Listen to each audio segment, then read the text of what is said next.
Okay,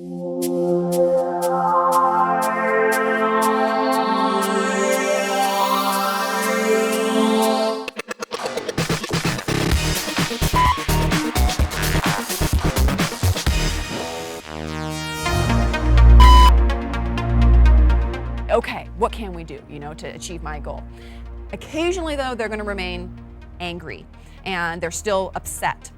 And so now it's building, and we're people, we're feeling angry, and again, I can't emphasize enough, don't come back at them with anger. It's not going to help you, it's not going to help the situation, it only escalates it. So what I have found then, I've tried all these techniques, I've said these things, I'm on your side, let's work on this, what can we do?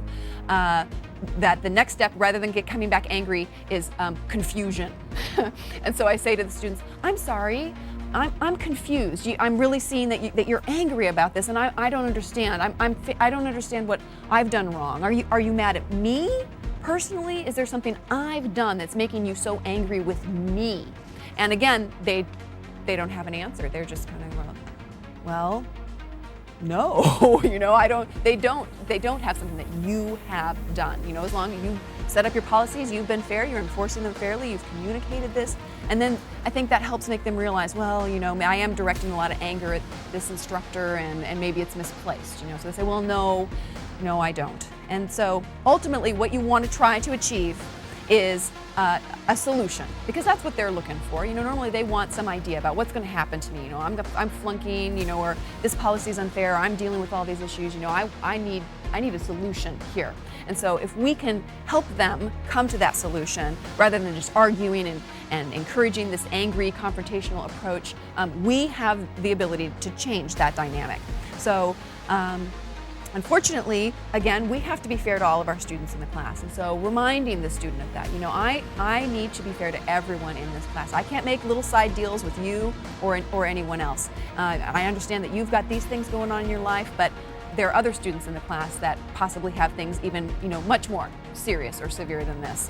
And if you know of a student who is dealing with something, in this very same class, I've got a student who is dealing with, her father died, and she's having to take care of her mother who's not doing so well. Other students are dealing with things too. And I understand your situation is very real, but I need to take into consideration everyone in the classroom and to be fair to that. So sometimes you can ask them, do you have an idea, keeping in mind the policies and what I have to be responsible to all the students in the class? Do you have a solution to this? Do you have an idea? And sometimes they will, often they won't. Remind them of the accommodations you make. So I say to them, you get to drop your lowest test score.